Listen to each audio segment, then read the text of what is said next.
नमस्कार। आइए सुनते हैं सुभद्रा कुमारी चौहान की लिखी कहानी तांगे वाला। गर्मी की लंबी छुट्टियां प्रारंभ हो चुकी थी।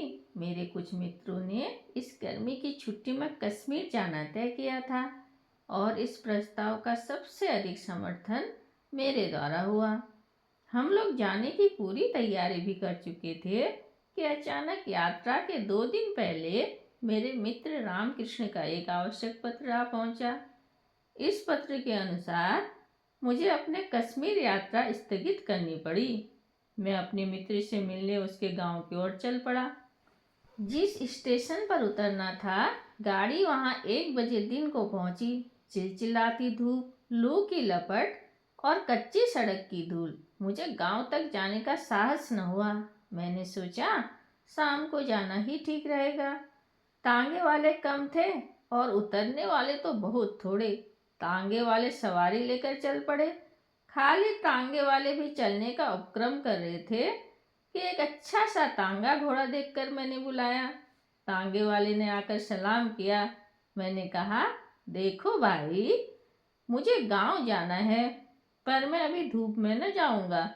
शाम को 5 बजे के करीब जाऊंगा। तुम ठहरोगे? हाँ हुजूर, ठहरूंगा। किराया क्या होगा? हुजूर, आप जो कुछ खुशी से दे दें। खुशी की बात नहीं, रेट क्या है बतलाओ। 23 मील है न हुजूर। आप दूसरों से पूछ लीजिए। 5 रुपये पूरे तांगे के होते हैं, फिर चाहे एक सवारी हो चाहे 3। पर मैं तो इतना न दूंगा। इसलिए तो मैंने कहा कि आप खुशी से जो कुछ दे दीजिएगा हुजूर। मैं उसे कुछ पैसे देकर वेटिंग रूम में चला गया। शाम को 6 बजे हम लोग खा पी कर और खाने का कुछ सामान साथ रखकर गांव की ओर रवाना हुए। वैसे तांगे वाला कहता था कि 23 मील 2 घंटे में खुशी से ले जा सकता है, पर स्टेशन से आगे 2 मील के बाद ही कच्ची सड़क प्रारंभ हो जाती है, इसलिए देर लगेगी। मोटे हिसाब से हम 4 घंटे बाद गांव पहुंचेंगे। स्टेशन की सीमा पार करते ही किसानों के साफ सुथरे लिपे पुते छोटे छोटे घर और हरे भरे खेत बड़े ही सुहावने जान पड़े। 7 भी न बच पाए थे कि पूर्णचंद्र ने सहस्रों घड़े दूध पृथ्वी पर उड़ेल लिया। दिन की लू अब ठंडे हवा में परिवर्तित हो चुकी थी। हम इस सुहावने दृश्य को देखकर मैदान में पहुंचे। अब रास्ते में दोनों ओर खाली मैदान था।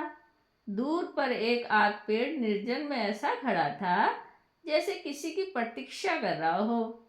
मैंने सोचा, चांदनी रात की वह आभा एक साथी के अभाव में उतनी सुखदायी न हो सकेगी जितनी होनी चाहिए।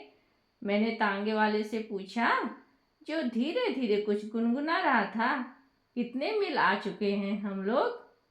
अभी हुजूर कुल 7 मील ही तो आए हैं।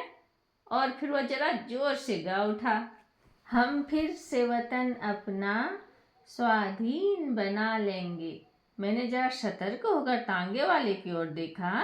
खद्दर का कुर्ता और गांधी टोपी उसके सिर पर थी। मैंने सोचा, इसलिए तो यह स्वाधीनता के गीत गाता है। मैंने तांगे वाले से पूछा, कितने दिनों से तांगा हाँकते हो तांगे वाले? हुजूर, कोई 5 साल हुए। किसी की नौकरी करने से यह अच्छा है। तबीयत हुई जोता, न तबीयत हुई बैठे रहे।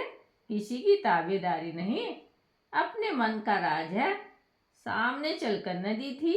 नदी का पुल पार करते ही तांगे वाले ने तांगा रोक दिया।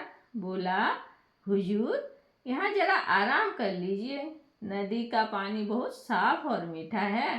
कहते हैं कि सन 57 के गदर में तात्या टोपे दुश्मनों की सेना को चीरते हुए यहीं से नदी के पार चला गया था।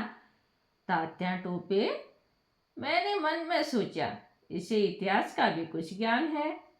तांगे वाला फिर बोला, हाँ हुजूर, तात्या टोपे नदी के पार जाना चाहता था। फिरंगियों की सेना ने उसे चारों ओर से घेर लिया था। फिर भी हुजूर, वह इतना तेज, इतना फुर्तीला था कि 4-5 बड़े बड़े फिरंगी अफसरों के सामने से निकल गया अपनी सेना समेत, और उसका कोई कुछ भी न कर सका। मुझे तांगे वाले के मुंह से इतिहास की यह कहानी बड़ी ही रोचक लगी। मैं जानना चाहता था कि आखिर इस तांगे वाले के मन में क्या है। मैंने पूछा, फिर क्या हुआ?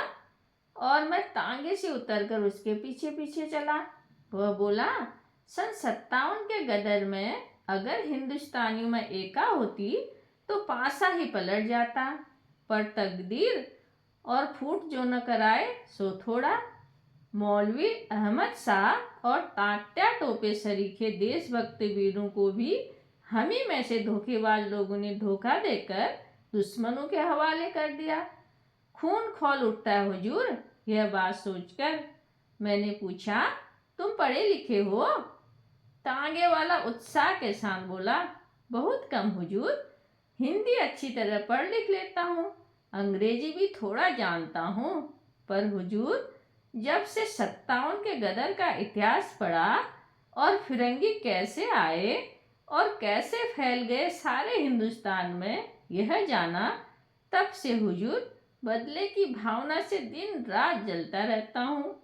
सरकारी नौकरी इसलिए नहीं की। मेरा बाप डीसी की अब्दली में था, मुझे वह जगह मिल रही थी, मैंने ठोकर मार दी। माँ बाप नाराज हो गए, मैंने घर ही छोड़ दिया और तब से यहाँ हूँ। यह तांगा चलाता हूँ, पर तांगे पर भी किसी साले फिरंगी को बैठाकर तांगा न हाँकूंगा। क्यों? फिरंगी को न बैठाने की कसम क्यों खा ली है? सारे हिंदुस्तान में गदर के समय इन फिरंगियों ने क्या कम जुल्म किए हैं? गांव के गांव जला दिए, औरतों को बेइज्जत किया, निरपराध लोगों को तोपों के मुंह में बांध कर उड़ा दिया। फिर सन 57 की दूर की बात जाने दीजिए, अभी की ही बात है, पंजाब में उन्होंने क्या कम किया है? जलियांवाले बाग को कौन भूल जाएगा? घाव ताजा है हुजूर। इन फिरंगियों को देखते ही उस पर नमक पड़ जाता है, इसलिए मैंने कसम खाई है इन्हें तांगे पर कभी न बैठाऊंगा। मेरा मन इनसे बदला लेने के लिए बार बार उमड़ता है। इतने में हम नदी किनारे पहुंच गए। मैं एक चट्टान पर बैठ गया। पास ही एक दूसरी चट्टान पर तांगे वाला खड़ा था। उसने लोटा भर पानी लाकर मेरे पास रखा। मैंने कहा, नहीं जी तांगे वाले, मैं तो नदी पर ही हाथ मुंह धोऊंगा, पर हाँ, तुम्हारे विचार तो क्रांतिकारियों जैसे हैं। तुम्हारा क्या नाम है? किसी क्रांतिकारी को जानते हो? मेरा नाम हुजूर रामदास है। किसी क्रांतिकारी को जानता नहीं, नाम सुने हैं, उन लोगों के जीवन चरित्र पढ़े हैं, पर उन लोगों में भी मुखबिरी बनने वालों की कमी नहीं हुजूर। नहीं तो उन लोगों ने भी अभी तक कुछ कर लिया होता। महात्मा गांधी के सत्याग्रह आंदोलन में भी बहुत दिनों तक शरीक रहा हूँ, 2 बार जेल भी हो आया हूँ हुजूर, पर तबीयत नहीं मानती। मेरे अंदर से तो जैसे कोई पुकार उठता है, गदर सन 57 का सीन एक बार दोहराया जाए, इन फिरंगियों से कसकर बदला लिया जाए, तभी हमारा और हमारे देश का उद्धार होगा। मैंने कहा, हम निहत्ते कैसे बदला ले सकते हैं रामदास? सन 57 की बात ही और थी, तब हमारे पास हथियार थे, अब तो हम लोग बिल्कुल पंगु रह गए हैं। हुजूर यही तो बात है, तांगे वाला बोला। हमने जबान खोली, हमारे ही भाई बंधु हमें गिरफ्तार करने पहुंचे, हमारे ही में से हमें सजा सुनाने वाले आए, हम ही में से हम पर पहरा रखने लगे। अगर यही सब एकमत होकर एक साथ काम करे तो हुजूर हथियार उठाने का भी काम नहीं, हमारा स्वराज हमारी मुट्ठी में जानिए। लेकिन 10 अगर सच्चे जी से काम करने को तैयार रहे तो 20 धोखा देने के लिए तैयार रहेंगे। अगर हिंदुस्तान में एका ही होता तो क्या मुट्ठी भर विदेशी हम पर शासन कर सकते? तांगे वाले ने एक दीर्घ सांस ली और हम दोनों उठकर नदी में हाथ मुंह धोने लगे। इसी समय बड़े ही करुण स्वर में किसी के गाने की आवाज आई, हम गरीबों का खुदा नींद में सोया होगा, हम गरीबों का।